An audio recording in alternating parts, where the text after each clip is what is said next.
Écoutez, je m'appelle donc Olivier Laurent-Chabot et je préside une fondation qui s'appelle la Sauvegarde de l'Art Français, qui se trouve être aujourd'hui, je crois, j'en suis même presque sûr, le plus important mécène privé du patrimoine religieux en France.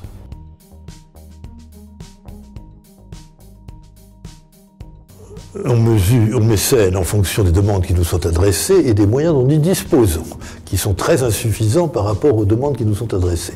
Mais ça nous permet quand même de donner environ 1,5 million d'euros par an pour l'aide au maintien des chapelles rurales, principalement, pourrait le faire à d'autres, et également non seulement du bâtiment, mais aussi du mobilier qu'elles contiennent, qui est très riche et très peu connu. Vous avez des tableaux, vous avez ce qu'on appelle la paramantique, c'est-à-dire les vêtements liturgiques, vous avez des statues, vous avez des meubles. Enfin, nos églises sont très riches d'un mobilier magnifique que pour connaître, pour découvrir, il faut entrer dans l'église. Alors je pense que la nuit des églises devrait avoir ce mérite de donner aux gens envie d'y rentrer dans ces églises et d'admirer ce qui s'y trouve, déjà pour commencer. Ensuite, s'ils comprennent les raisons pour lesquelles c'est là et le rôle que jouent ces objets, ce sera encore mieux.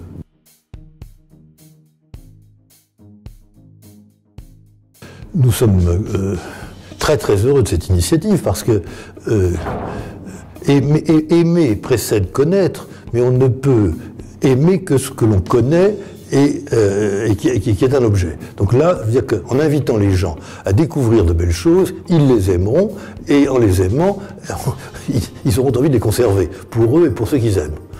Donc ça, voilà l'idée. Comment dirais-je ? Nous sommes étonnés de voir à quel point il y a des choses admirables qui sont très peu connues. Si je prends un exemple parisien, et pas rural pour le coup, il y a dans l'église Saint-Paul-Saint-Louis à Paris il y a beaucoup de très belles choses, mais il y a un merveilleux tableau de Delacroix qui représente le Christ au jardin des Oliviers.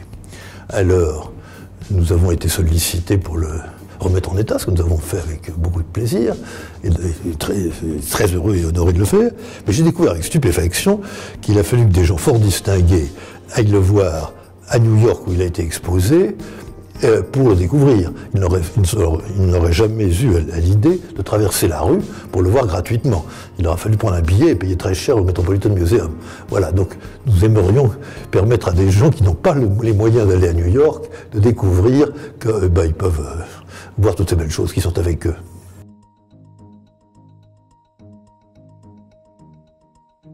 D'une façon générale, l'art religieux constitue quand même la plus grande partie de l'héritage artistique de l'Europe.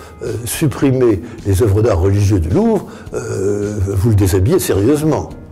Et il est certain que ces œuvres religieuses ont une dimension supplémentaire quand elles sont là, dans le lieu pour lequel elles ont été conçues, et pour remplir la fonction pour laquelle elles ont été conçues.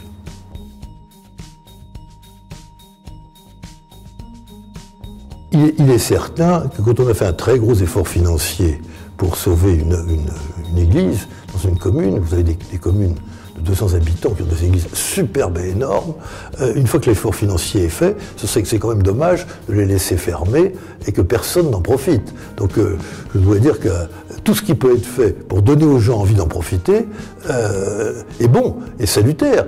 Et ça permettra aux églises de survivre et de servir. Parce que apporter de la beauté dans tout le paysage français n'est pas une chose négligeable pour les gens qui y vivent.